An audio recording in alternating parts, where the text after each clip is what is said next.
તો ભાઈઓ હવે અહીંયા રક્ષાબંધન તહેવાર આજે પોલેન્ડમાં ઉજવવાનો છે. આપણે બેન તો છે નહીં, તો હું હવે કિશનની બેન એ મારો ભાઈ.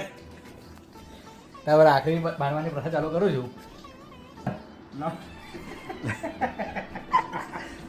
આ દચાકડા ભૂલતા ખરા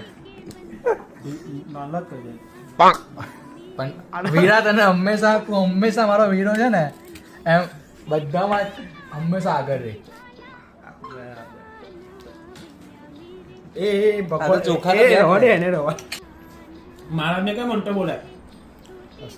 તો હંમેશા તારા જીવનમાં આગળ વધે, તને કોઈ દિવસ કઈ તું પછાડ નહીં રહે, તારા જીવનમાં બરકત બની રહે અને બધું તને મળે. ઓ નીચે દીવો ડાજે. આ તો આખો ખાઈ ગયો. અહીંયા મને ખવડાવવાનો હોય ભાઈ. આ તો લઈ લે એટલું તો એટલું થઈ અત્યારે ગયો. મંદિરમાં હવે પછી આવડે